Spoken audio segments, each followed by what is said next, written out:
Today we're tackling Chapter 9. This is week 8. We're tackling Chapter 9. We'll probably be accelerating in the future. I'll have to admit that I spent most of my spring break working outside, pruning my apple trees. What else did I do? Getting rid of large logs that were, we had what they called a derecho. It's a inland hurricane is what it was, 2 or 3 years ago. And then we still had some logs that were left over, so I had to get rid of them. So let's go ahead and get started. Maybe. Psychosocial development during the middle childhood. This is the school years before you get into middle school. These are the years that Freud referred to as the latent period, where nothing was taking place. Theoretically, nothing was taking place, and it goes until you start puberty. So there we go. Middle childhood, approximately ages 6 through 12, is a time when the developmental changes of early childhood are rapidly consolidated and children ready themselves for adolescence and the movements to full adulthood. By the time they start school, most children have learned something about human nature and are beginning to learn the psychological and social skills needed to successfully deal with an increasingly complex world. Children's increasing involvements outside the family and their growing capacity for independence and self-direction and contribute to changes in their relationship with their parents and other family members. They start moving away from the family.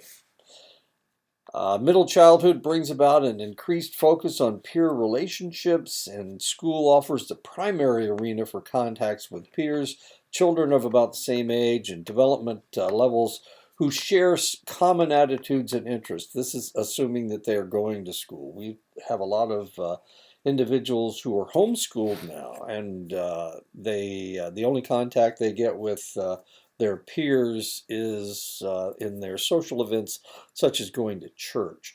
Peers offer certain benefits, such as freedom from the watchful eyes of parents and teachers, but they also demand loyalty and conformity. School-age children must learn to coordinate these expectations with those of parents who sometimes disagree with one's peers. To meet asocial demands simultaneously, children must learn to regulate their behavior from within. To meet asocial demands. Asocial demands are ones that go against society. Somehow, they must find ways to control their expressions of aggression, impatience, grief, and other strong impulses and emotions. Doing so becomes easier as they develop concepts of themselves as individuals, knowledge of their own needs and values, and a sense of how these needs and values compare with those of other people. Throughout middle childhood, children develop a deeper understanding of the kinds of people that they are and what makes them unique. They also acquire a more fully developed sense of self as a framework for organizing and understanding their experiences.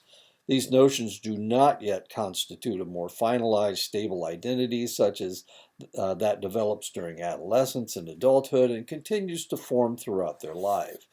But they do lay the groundwork for later development. Some psychologists consider the major crisis of this age period to be the development of competence, self-confidence, and willingness to achieve to the best of one's ability. Of course, children care about their competence even in infancy. But during middle childhood, this motive is complicated by children's growing awareness of others' opinions about their efforts. Throughout infancy, childhood, and adolescence, children actively construct a sense of self, a structured way of thinking about themselves that helps them to organize and understand who they are based on, the views of others, on their own experiences, and on cultural categories such as gender and race. This structure rapidly evolves during middle childhood and becomes increasingly organized and complex. In fact, although a sense of self often is called a self-concept, It functions more as a theory that organizes a pattern of related ideas than as a single concept. A child actively constructs and continually revises his or her sense of self based on increasing age and experience. And throughout life, we form and shift our identity as a means to maintain self esteem, find meaning in our lives, and obtain feelings of belongingness. Children tend to define themselves in terms of observable features and behaviors such as hairstyles or how fast they can run. Around age 8, some children form a more stable sense of self by including psychological traits in their self descriptions. Among children for whom ethnicity is a central part of their sense of self, they develop a more complex understanding of who they are. In Asian countries such as India, Japan, and Nepal, three distinct senses of self appear to exist simultaneously, even in adulthood. A family self, in which one's sense of self is defined almost exclusively in relationship to one's family. A spiritual self, which is defined and organized in terms of religious beliefs. And individualized self, which is closer to the European American sense of self just described. To a large degree, the process of developing an identity and a sense of self during middle childhood reflects an awareness of relationships with other people. Children construct their identities by distinguishing their thoughts and feelings from those expressed by others. A child's emerging sense of self during middle childhood is part of a broader process of personality development. The years from 6 to 12 seem especially important to the achievement of competence. Children spend countless hours in school acquiring skills in reading, writing, and mathematics. Many of these hours also contribute to learning the unofficial curriculum of school, how to get along with teachers and with other children. Outside of school, children often devote themselves to the long, slow mastery of particular skills, like building a snow fort. I just saw something about this. You create a big mound. I can't remember what they called it. It's not an igloo. It's you just mound up a bunch of snow and then you hollow it out.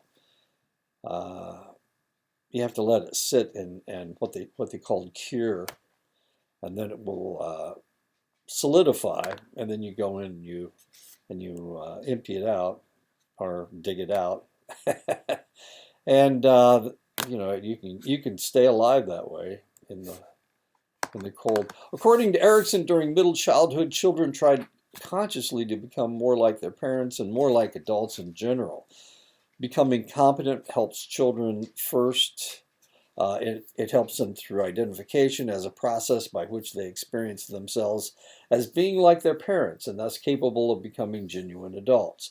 Second, it helps them to gain similar recognition from others. Erickson called the process the crisis of industry versus inferiority, meaning children of this age concern themselves with their capacity for industry or the ability to do good, productive work.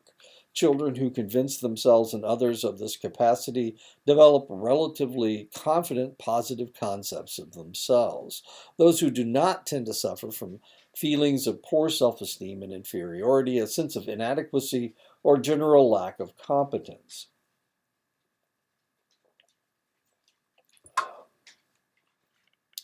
Achievement motivation is the tendency to show initiative and persistence in attaining certain goals and increasing competence by successfully meeting standards of excellence. What matters most is the approach to a task rather than the importance of the task itself. As long as the individual strives toward a standard of excellence that is reasonable, they possess achievement motivation. This motivation usually leads to increased competence compared to one's previous level. There's distinct kinds of achievement motivation. Mastery orientation relies on intrinsic motivation, that is, motivation that comes from within the learner and relates directly to the task and its accomplishment, as well as the desire to grow and learn. It's an intrinsic motivation.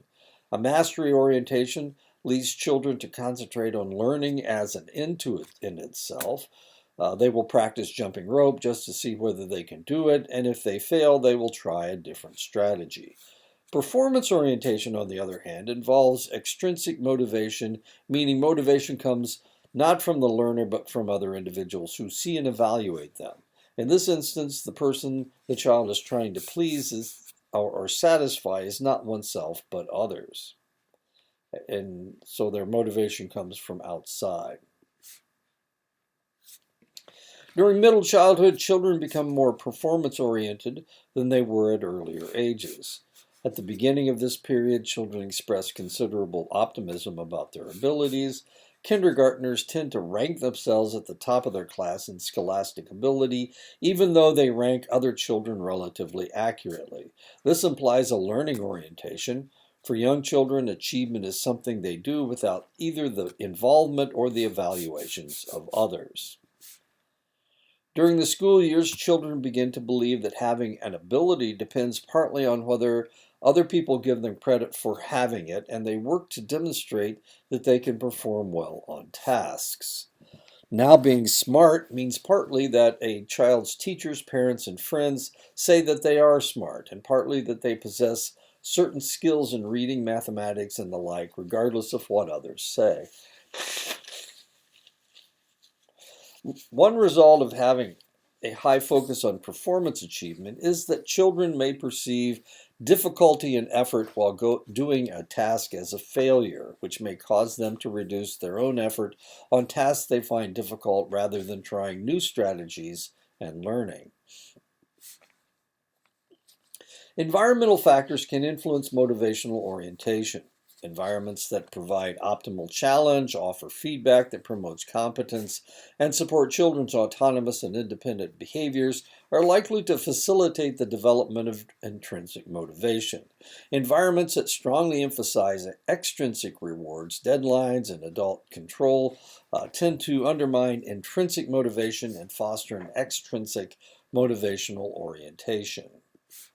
Cultural background also can influence children's achievement orientations. Chinese and Japanese mothers believe more strongly than American mothers that academic success depends on one's own efforts rather than on factors beyond one's control, such as inborn ability or external conditions.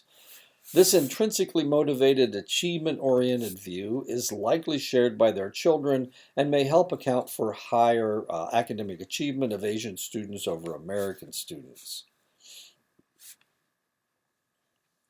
Family studies have examined how parental monitoring of homework, parental reactions to grades, and general family style influenced achievement motivation orientation among children.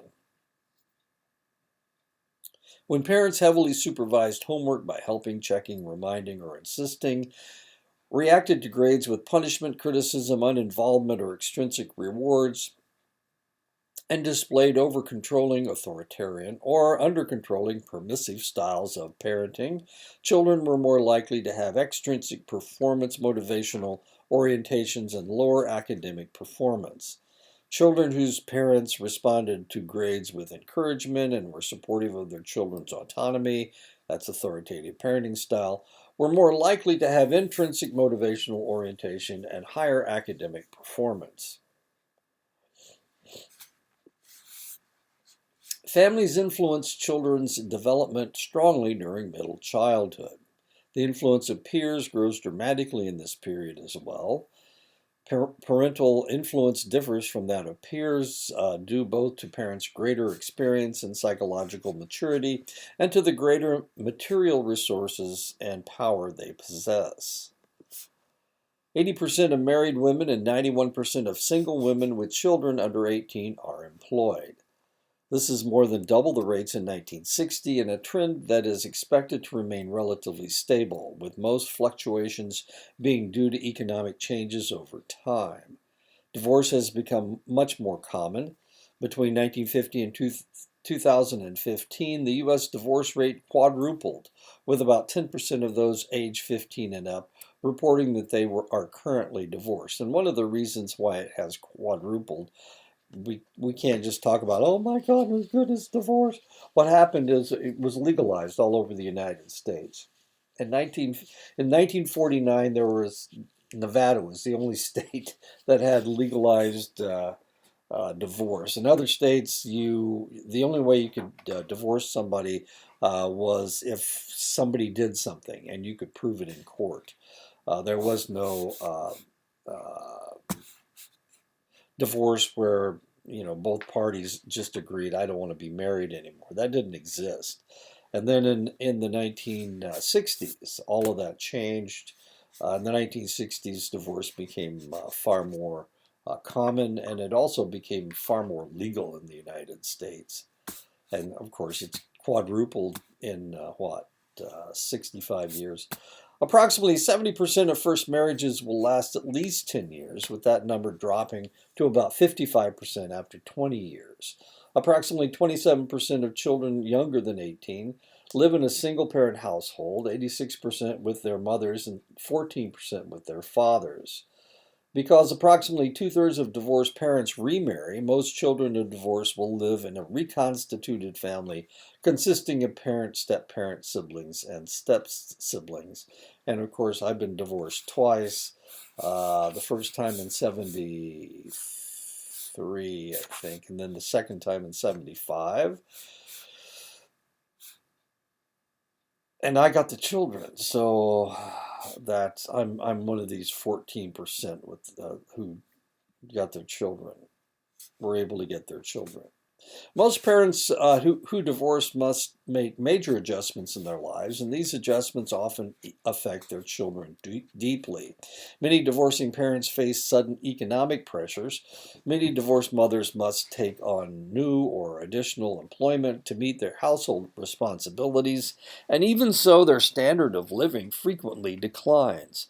For many of these women, a reduction in economic resources often is accompanied by dependence on welfare, poor quality housing, neighborhoods, schools, and childcare, and the need to move to a neighborhood they can afford, which often leads to loss of social support for the child from familiar friends, neighbors, and teachers. Both non-custodial and custodial fathers are more likely to maintain or improve their standard of living following divorce, and in my case, that wasn't true. I was in the Air Force at the time, and because I had to hire babysitters and send my children to childcare, it was very expensive. I was living in Texas at the time. It was not the easiest time in the world for me or my children. The parent who takes primary custody of the children must learn to manage a household alone, which is a major physical and psychological burden. I got to cook every night, at least every night. On the weekends, 3 times I got to cook 3 times. Some parents may feel deeply isolated from relatives or friends to whom they used to feel close. If relatives do live nearby, divorcing parents often increase their reliance on them for both practical and emotional support. I was divorced in Texas, and all my family lived in Indiana, which is a whole day away. If you drive, you can drive from Lubbock, Texas to Muncie, Indiana in about 24 hours. So there you go. Many family members go through long periods of distress, tension, and discord. When there is a great deal of strife in a marriage, many adults feel happier after a divorce, particularly if they were the one to initiate it. The children fare better when their parents do not experience psychological distress following a divorce. And of course, this was not the case in my situation. Divorce is especially hard for children during the school years. School-age children increasingly identify with and rely on their parents as role models to help them establish their own sense of who they are and how they should behave. Divorce threatens the safe base children have come to rely on to help make increasing independence possible. The adjustment to divorce is easier for some children than for others, and the process is more difficult for children whose parents use less effective parenting styles. There does not seem to be a differential impact of divorce upon girls and boys. However, the loyalty conflicts frequently created by parents who are competing for their children's allegiance can make children fearful that they will lose one of their parents in the process. Couples who divorce are more likely to demonstrate maladaptive behaviors when they argue, such as criticizing one another, displaying contempt, being defensive, and stonewalling one another. These types of behavior, which may present as hostility or becoming distant, are related to higher rates of anxiety and antisocial behaviors among children. It may be that there are pre-existing factors that increase risk for divorce, also increases risk for problem behaviors among children living in these homes. The parent with physical custody of the children finds themselves dealing not only with their children, but also with major new roles and likely the financial stress of being a single parent. Parents without physical custody of the children do not face these daily hassles, but they do report feeling rootless, dissatisfied, and unjustly cut off from their children. Seeing their children every other week or on school vacations may prevent a parent from knowing them intimately and being part of their everyday lives, and leads them to becoming increasingly reliant on special events when contacts do occur. Non-custodial parents may also believe their financial and emotional support for their children goes unappreciated. As a result, some parents may decrease contact with their children. And this is what happened with my wife, my first wife, and my second wife. Most divorced parents remarry within a few years, creating blended families consisting of the remarried parents and their children. The step-parent and step-children must somehow acknowledge the previous attachment they bring to the new family. Children may need to recognize and accept the fact that their new step-parent has other children about whom he or she cares a great deal living somewhere else. Younger children are able to eventually form an attachment with a competent step-parent who utilizes authoritative parenting. This is particularly true when children maintain a good relationship with their biological parent. Work affects parents' self-esteem and thus their happiness as human beings and as parents. People with jobs that they find challenging and rewarding report they tend to experience a positive spillover effect that makes their family lives easier and more rewarding. However, people might experience a negative spillover effect when they work jobs that are stressful and cause conflict at home. Jobs also contribute to socioeconomic status and therefore affect many aspects of the family life. All of these effects are magnified by the fact that an increasing number of families are headed by two working parents or by a single parent who works. Despite the once popular view that mothers should stay at home to care for their children, research suggests that maternal employment usually does children no developmental harm, and it might actually improve the woman's home life and interactions with her children and spouse. Now, this is really kind of interesting because when I first started studying psychology back in the 70s, this was the major argument. Was it better for women to stay home or to find a job and work? That was the question. And it's really kind of interesting because the lead author in your textbook is a female, and I'm guessing she's a working mother. So her way of doing things may be a little bit different. This is kind of interesting picture. Whoops, I'm sorry. There's a kitten right there on top of mom's head, and here's the other kitten. Those are kittens too. What in the world is that kid doing to that kitten? Anyway,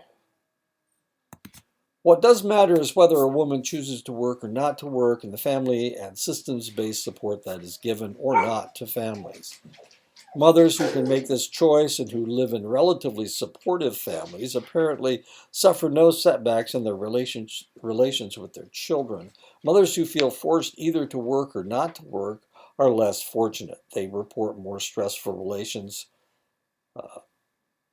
with their children. Oh, that's the forced to work or not to work. Okay. Mothers who are employed part-time or full-time are more sensitive to their children and afford their children more learning opportunities through activities such as music lessons or going to the zoo. Now remember, the lead author in this text is a female. And there are two female authors to this text. Families with working mothers attempt to divide housework and childcare more evenly than do families without employed mothers. In dual worker families, fathers do some household chores relatively more often and spend more time alone with their children. And I'm guessing she doesn't have a husband that does that. So the blend of housework and paid work seems to create less stereotyped attitudes in the children of working mothers regarding the proper roles of mothers and fathers. Both sons and daughters witness nurturant behavior in their fathers and occupational competence in their mothers. As they approach adolescence, children are likely to support women's employment in general, and daughters usually expect to work outside the home when they get older. Studies of school-age children of employed women indicate they are as well or better adjusted and hold less rigid views of gender roles than do children of women who do not work outside the home. One of the things that you need to look at is, where did this research come from? And if you're looking at this chapter and especially this part right here, most of the information, most of the statistics that she quotes is from the 1980s and 1990s. So that was 30 years ago. That's two generations ago. So a lot of this information may be dated. They may have not done any more research, or this is the research that agreed with her point of view, with the author's point of view. You can take all this with a grain of salt, but when you're looking at proof that this is true or that's true, you need to look at the dates because some of this information is pretty old. And if there is new statistics and probably nobody's doing work with working mothers, because nobody's trying to prove that mothers shouldn't be working outside the home. It's a given now, but it's really kind of interesting if you look at the dates. And I've taken all the dates out because I felt that these.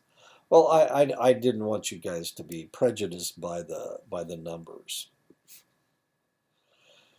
When a parent loses a job, significant, it's easier to get it into the PowerPoint. When a parent loses a job, significant economic, social, and psychological disruption for children and their families can result. The search for a new job or for affordable housing may cause a family to uproot itself, forcing children and parents to leave their friends and social support network behind, leaving their existing school and neighborhood peers and gaining acceptance in a new neighborhood. And school is particularly difficult during middle childhood. About 8 years ago, my daughter moved up here from Florida, and her major complaint about moving. She's making a lot more money, and it's a lot cheaper to live in Iowa than it was in Florida. But her main complaint is that she doesn't have the friends that she had down there.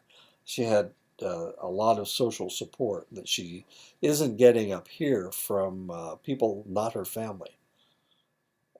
And one of the major reasons why she left was because she wasn't getting support from the father of her child.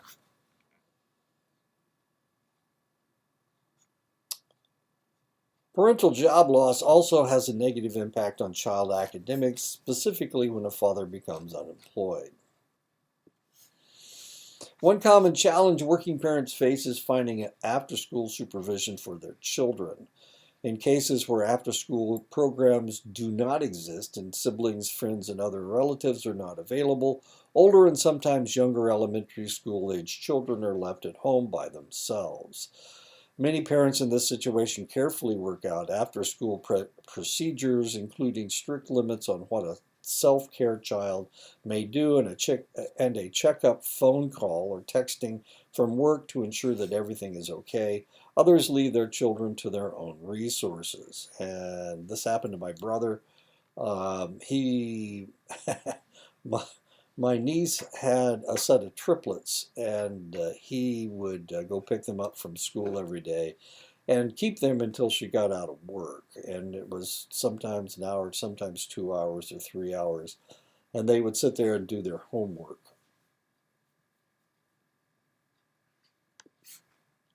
Most school-age children establish sources of social support other than parents, including siblings and other adults. When interviewed about people, places, and activities that they found satisfying and helpful in conducting their lives, children revealed a large number of social supports from pets and make-believe friends to family members, peers, and sponsored activities such as church or the local library. And my wife does this on Wednesdays. It's early out for the school, and she's the head librarian, and they bring whatever children are in town. They allow them to come in, and they have activities for them to do at the local library. This is not a very large library. You probably have more rooms in your house than they have rooms in the library. Siblings as well as peers are frequently named as sources of support. During middle childhood, brothers and sisters provide one another with companionship, friendship, social support, and mentoring.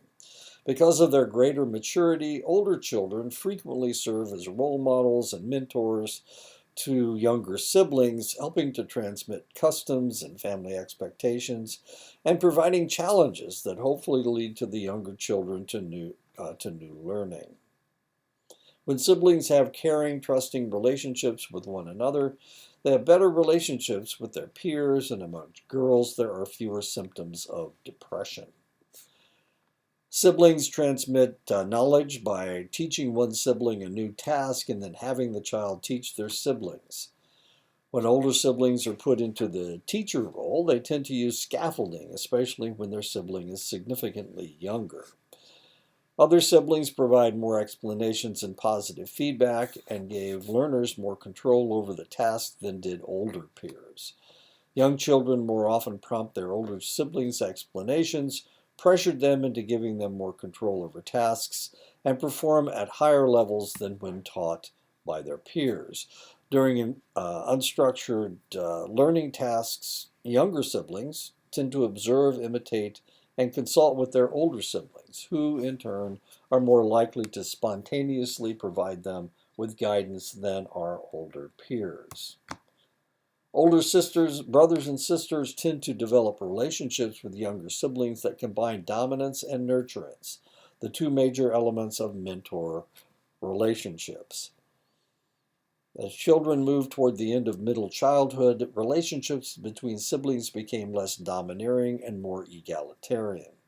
And reported levels of intensity and conflict also decreased, particularly when siblings have good relationships with their parents. Siblings tend to be less domineering and more nurturant in families in which children feel secure and parents get along well together. Many children report seeking out adults other than their parents, especially grandparents, with whom to talk and confide. Family pets and sometimes even neighbors' pets also served as confidants. Children also reported using hobbies to unwind and feel better about themselves, although some of the hobbies, such as collecting stamps or playing a musical instrument, were relatively non-social. Other children reported having special hideaways where they went to be alone or for a while. Many children sought out peers for activities when they needed an emotional lift or felt confused, but this was not the case on every occasion, and not all of the children did so. The peer group is second only to the family as a context within which developmental changes occur. Throughout childhood, some of children's most important relationships involve peers. As early as age 2, children enjoy playing with or next to one another, and by age 3 or 4, they often prefer the company of peers, even when adults are available. Time spent with peers increases steadily during middle childhood. By the late elementary school years, about one half of children's social interactions are with peers.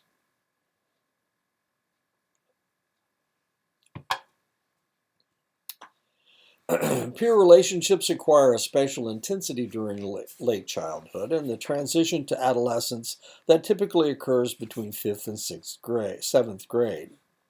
During this period, children have increased unsupervised contact with peers and begin to place greater importance on peers' approval, views, and advice. At the same time, they spend less time with their parents and display greater emotional distance and psychological independence from them. According to Jean Piaget, one important function of peers is to help school-age children overcome their egocentrism, or their tendency to assume that everyone's view of the world in the same way that they do. Playing together, children inevitably run into conflicts over toys and priorities, arguing over what game to play on the Nintendo Switch or who gets to be Bowser when playing Mario Kart. In settling such disagreements, children gradually come to understand and value different points of view, a capacity that is central to living successfully in a pluralistic democratic society. Harry Stack Sullivan argued that relationships with peers have fundamentally different qualities than those with adults. Peers foster skills in compromise, cooperation, and competition. Sullivan emphasized the value of peers in promoting emotional health. Peers create a life for children outside their families, and in doing so, they help correct the emotional biases families inevitably give their children, biases that Sullivan called emotional warps. This form of learning occurs during the juvenile period, which begins around age 5 and continues until 9 or 10. In this period, children show increasing interest in playmates of similar age and status. As they near the end of elementary school years, they supposedly focus this interest on just a few select friends of the same gender, and these he referred to as their chums. Chums. These relationships provide children with models for later intimate relationships. I hope you all have chums. Children's relationships with peers consist of multiple levels of interpersonal experiences.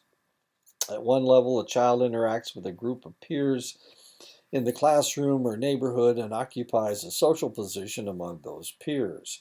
This level, which is referred to as social status, group acceptance, or popularity, is group-oriented and reflects social acceptance or popularity of the individual from the peer group's perspective.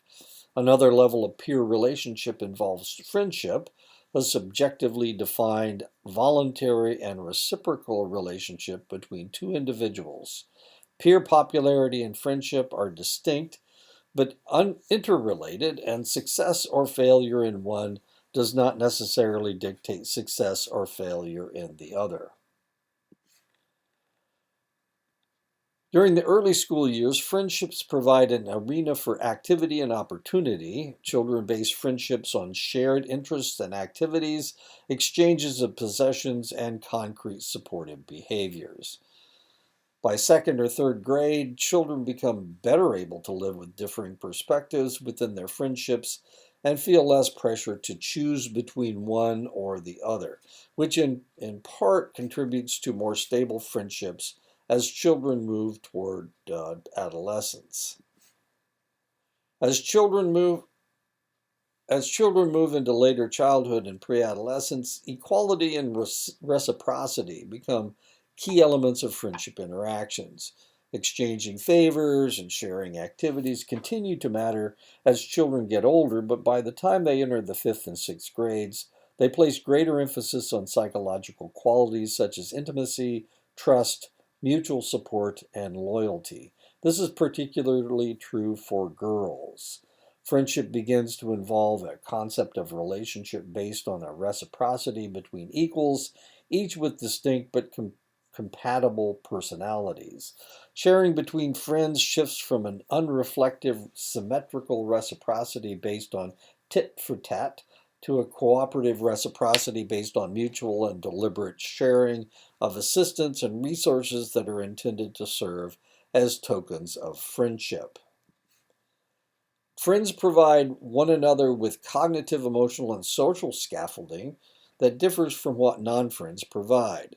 Having friends supports favorable developmental outcomes across normative transitions, such as entering school, starting middle school, and puberty.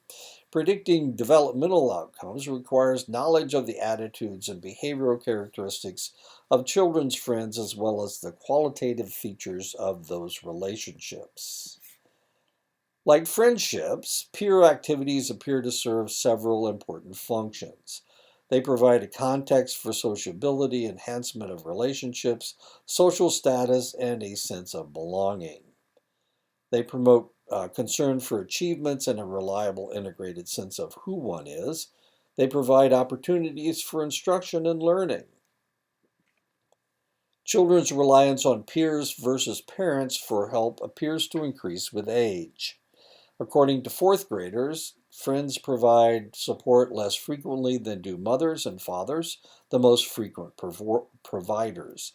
Seventh graders believe same sex friends and parents are equally supportive, and whereas 10th graders view same sex friends as the most frequent source of support, even though parents remain important throughout the childhood and adolescence. Attachments with parents and other adults or older children are vertical and complementary, meaning they involve individuals who have greater knowledge, competence, and social power. Peer relationships, in contrast, are horizontal and symmetrical, in that they involve individuals of approximately equal knowledge, competence, and social power. They are by nature voluntary and reciprocal relationships among comparative equals. This means that a child must act in a way that explicitly supports the relationship. Be friendly, that is, if they expect the relationship to survive. You gotta be friendly.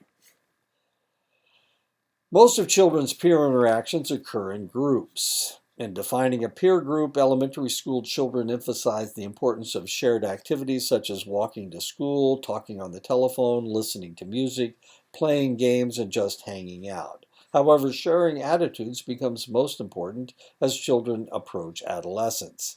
Living in the same neighborhood, attending the same school, and participating in the same community organizations all contribute to the likelihood that peer groups will form. Children's peer groups are not simply random assortments of individuals, but are influenced by many factors. Three of the most important factors are age, gender, racial or ethnic background. Children play mostly with others of approximately the same age and say they prefer to be friends with their age mates.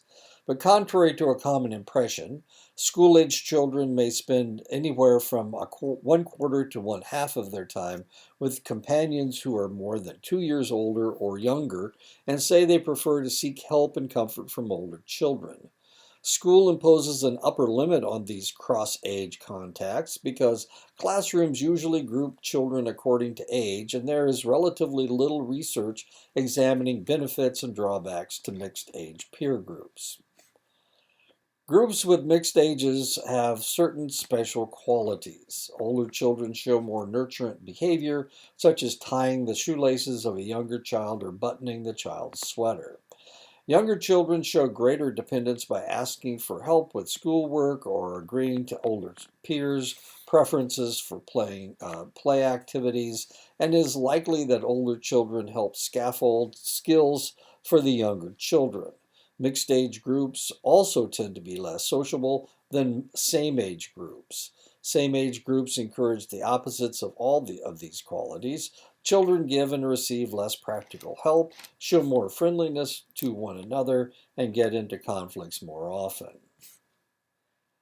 Although mixed gender play occurs during the elementary school years, first graders generally name children of their own gender as best friends. Observations of younger school children during free play show that during cooperative play periods, they interact about 4 times as often with children of their own gender as they do with those of the opposite gender. This ratio actually increases as children approach adolescence, By third grade, most peer groups contain only one gender, and by fifth grade, virtually all do. However, in a study interviewing fifth grade children, they preferred more masculine activities, demonstrating socialized preferences for stereotypical male behaviors, particularly among boys. As children move into middle school and adolescence, the trend of same sex friend groups reverses. Gender differences in middle childhood emerge primarily in social situations and vary with the gender composition of the dyads. Dyads are two-person relationships, and groups involved, and children spontaneously choose same-gender playmates even in situations where they are not under pressure from adults to do so because they find same-gender play partners more compatible. Rough and tumble style and emphasis on competition and dominance that is characteristic of boys appear to be unappealing to most girls, who in general prefer play that is more cooperative and less aggressive. Girls discover that their growing reliance on polite suggestion to influence others is increasingly ineffective with boys, and therefore avoid choosing boys as playmates because they are so difficult to get along with. They're uncooperative.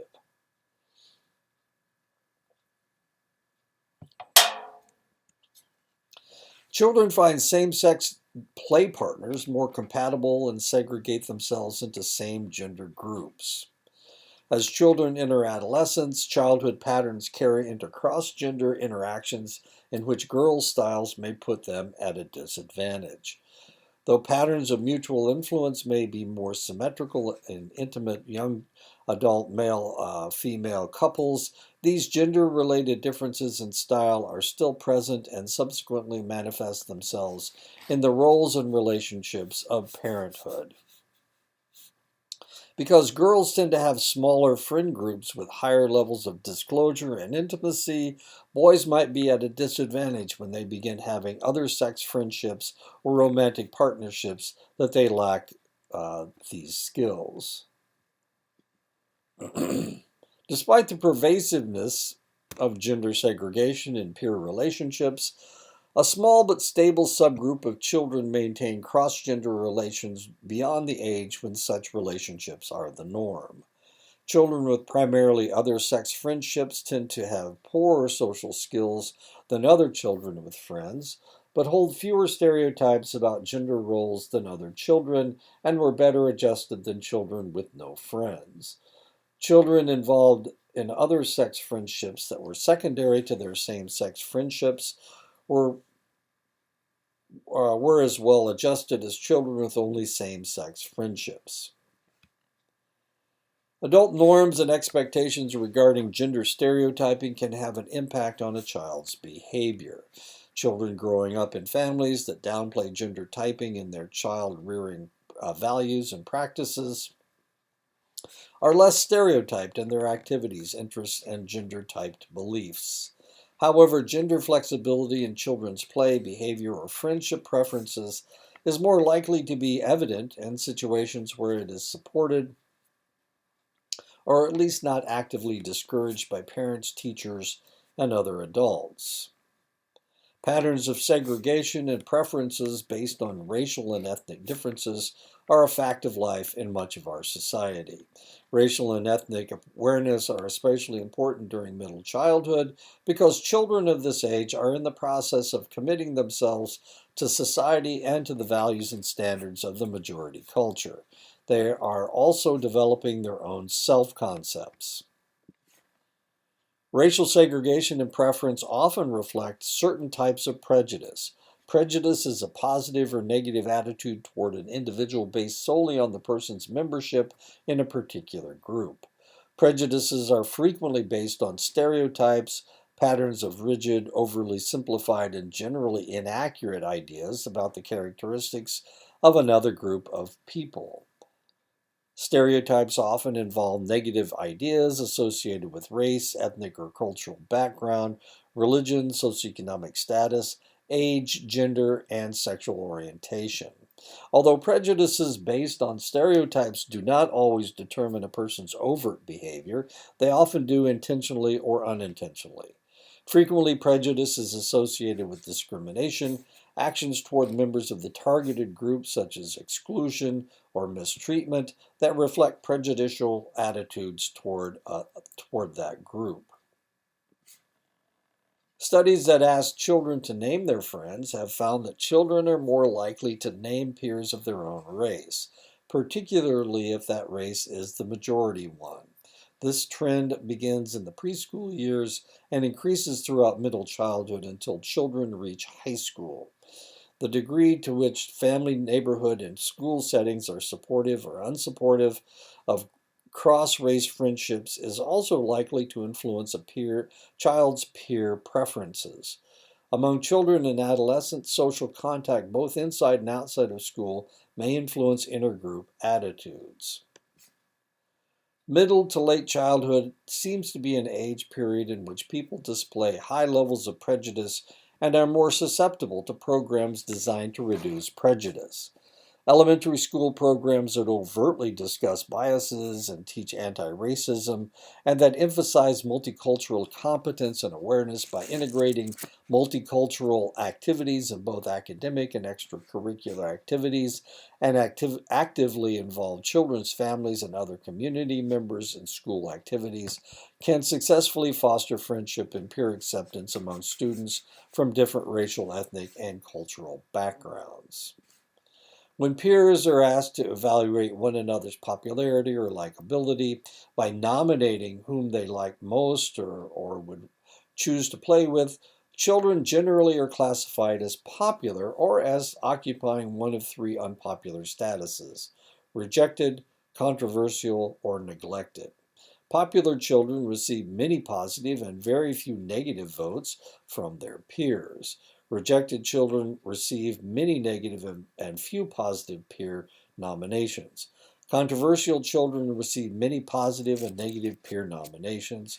And neglected children receive few positive or negative nominations. Easily noticed characteristics such as having the right hairstyle or the right body build, being athletic, or having an attractive sounding name are quite important to acceptance and popularity in the early grades. As children get older, they increasingly choose their friends on the basis of personal qualities such as honesty, empathy, kindness, trust, humor, and creativity. Some popular children are well liked, are able to easily initiate and maintain social interactions, and understand social situations. They possess a high degree of interpersonal skills and tend to behave in ways that are pro-social, cooperative, and in tune with group norms. These children have sociometric popularity, which is based on being well liked by peers due to having good social skills, sociometric, measured by society. Some children are popular based on status and prestige, a type of popularity known as perceived popularity.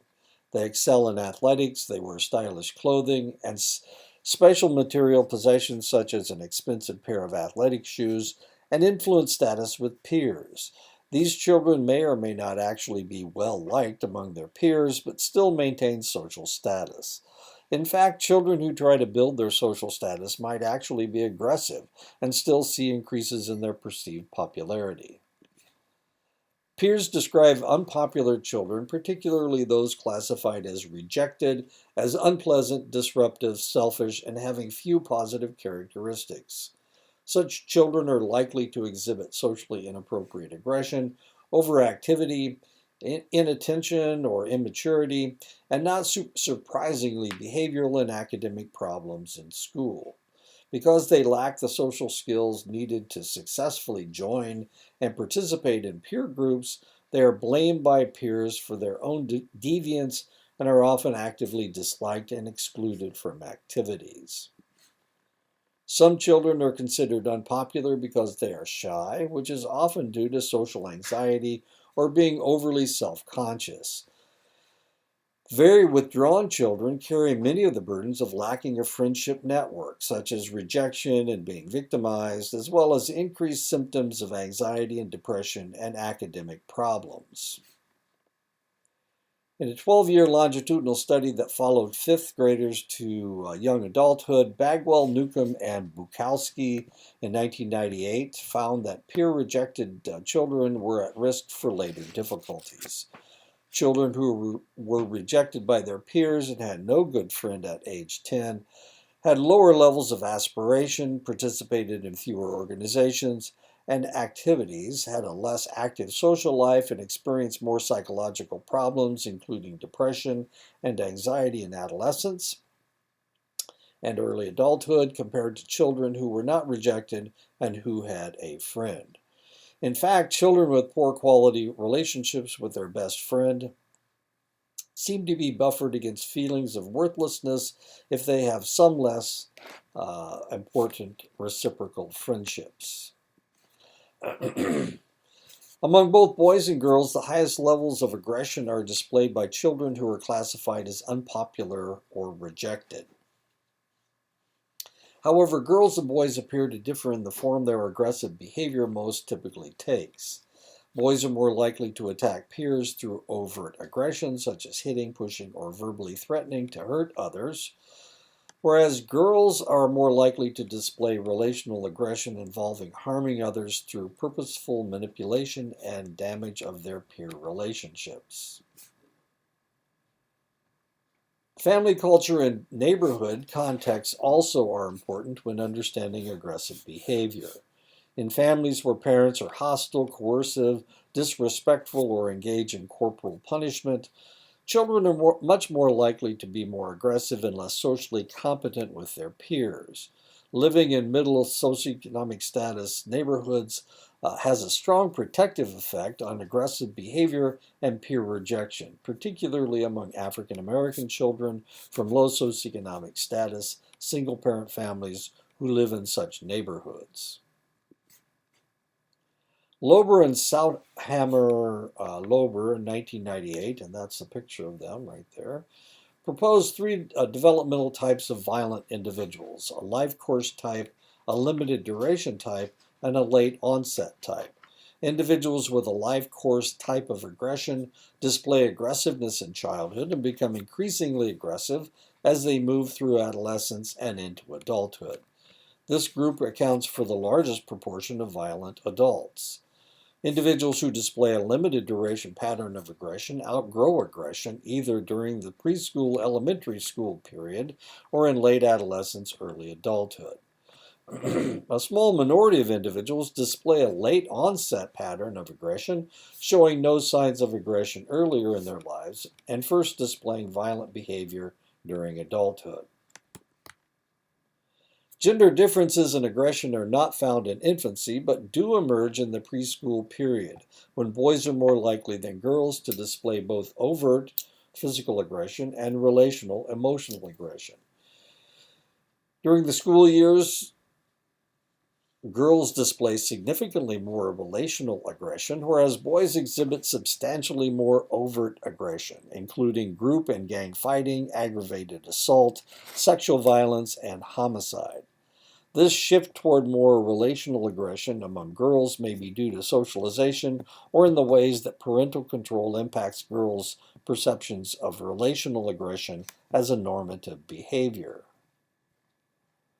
Peer groups often influence their members very strongly, demanding conformity to group expectations in return for continued acceptance and prestige.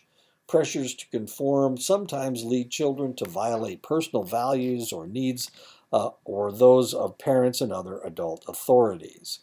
Children might be pressured into fighting, shunning children who do not belong to their group, to wear clothes that their parents consider outrageous, or to perform poorly at school. In return for these behaviors and attitudes, the children remain in good standing with their peers. Peer groups can exert positive pressures as well. They can encourage athletic and academic achievement and create commitments to fairness and reciprocity, at least within an immediate circle of peers. Peer conformity can also support good behaviors such as avoiding smoking, vaping, drinking, or other drugs, or abstaining from risky sexual activity. Whether the pressures are positive or negative, peer groups offer a key setting for acquiring social skills, evaluating and managing personal relationships, and handling competition and cooperation. Each school, each, each school has its own culture, which includes the values, beliefs, traditions, and customary ways of thinking and behaving that make it unique and distinguish it from other schools and institutions, whether it is high academic achievement, student involvement in school sponsored activities, or the active involvement of parents in providing special resources. The closer the fit between the school culture and the values and expectations of the children and families it serves, the more likely will the school's developmental impact be positive. Teachers strongly influence a school's culture and its children. With the exception of their parents, most elementary school children spend more time with their teachers than with any other adults. Teachers play a very significant role in the lives of school-aged children. Observational studies of daily classroom life reveal that the elementary school teacher engages in as many as 1,000 interpersonal exchanges with pupils each day. Approximately 1.5 million children in the United States live in single-parent families because their other parent has died. This number will be substantially higher in the current generation of children due to COVID-19. One study of death, loss, and grieving among middle-aged children found that 41% had been personally involved with death within the previous year. Death of a grandparent or great-grandparent was most frequently mentioned. Loss or bereavement refers to being separated from someone to whom one was emotionally attached. Grieving refers to the complex emotional, cognitive, and perceptual reactions and experiences that accompany the loss. John Baker and his colleagues proposed that for bereaved children, the grieving process includes three phases, each involving certain psychological tasks: the early phase, the middle phase, and the late tasks. Early phase tasks include understanding the fact that someone has died, the implications of the death, and protecting oneself and one's family from both physical harm and the full emotional impact of the loss. Children need information at an age-appropriate level about death in general and about the nature of the particular death. Euphemistic explanations such as "mother has gone to sleep" should be avoided because they tend to interfere with children's need to understand what really happened. Bereaved children listen intently and watch others' reactions, ask questions, and reenact elements of the events in their play. If there are gaps in their understanding, they tend to fill in the missing pieces with fantasy.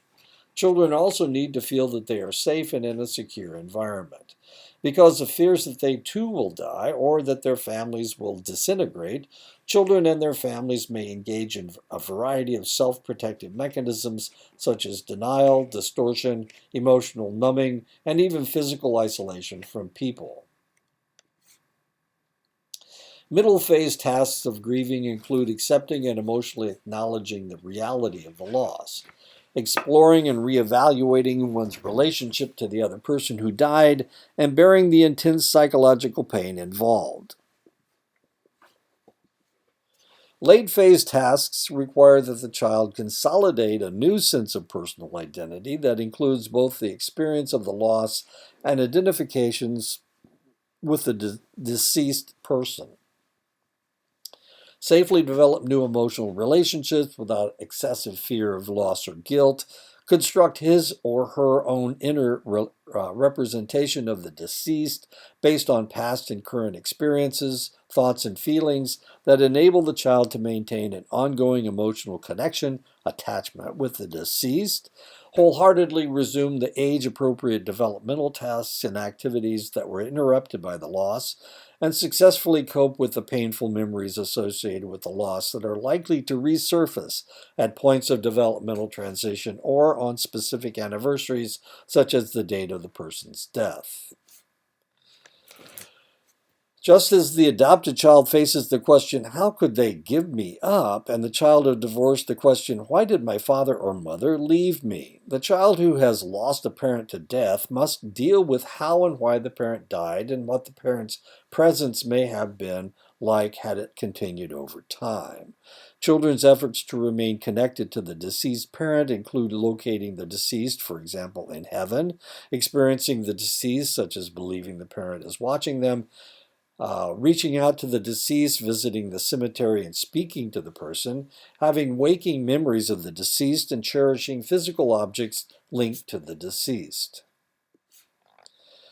Between ages 5 and 7, when the transition from pre-operational to concrete operational modes of thinking occurs, most children come to understand that death is an irreversible, non-functional, and universal state, that once a living thing dies, it cannot be made alive again, that all life-defining functions cease at death, and that all living things eventually die. In contrast, younger children think death is reversible, under some circumstances attribute various life-defining functions to dead things, and think that certain individuals, often including themselves, will not die. The developmental impact of death experienced during childhood depends on a number of factors, including the significance of the person to the child, the nature of the death, and the conditions surrounding it, the child's strengths and vulnerabilities at the time of the loss, the amount of support available to the child to successfully grieve the loss, the amount of material and psychological disruption in the child's family as a result of the loss, and the quality of the child's relationship with other survivors. When children understand the biological basis of death, they have less fear and anxiety about death. And of course, the reason I show you a picture of a roadkill is because that is how a lot of children recognize death and dying. Studies of college students and older adults who experienced the death of a parent during childhood have found that being able to talk freely with the surviving parent about the circumstances of the death, express sorrow about the death, or ask questions about the deceased parent helped to protect them from the onslaught of depression in adulthood. Greater involvement in activities such as attending funeral-related events, keeping mementos of the dead parent, openly expressing anger about the death to someone else, hearing stories about the deceased parent, seeing pictures in the home of the dead parent, and visiting the grave decrease the risk of subsequent depression. When children lose parents early in life, or when parental death is unexpected, as in the case of suicide, homicide, or accidents, there is an increased risk of serious depression. One of the things that I've noticed, and I've been dealing with death since I was for 50 years, since I became an adult. One of my jobs was working in the morgue. I've worked in cemeteries. I've watched thousands of people die. Strangely enough, I know this sounds horrible, but working in medicine, that's one of the reasons medicine is there, is to deal with death. There, it's really kind of interesting watching how different groups of individuals deal with death. A lot of times it has to do with churches, has to do with ethnicity, it has to do with race. Different groups deal with death differently.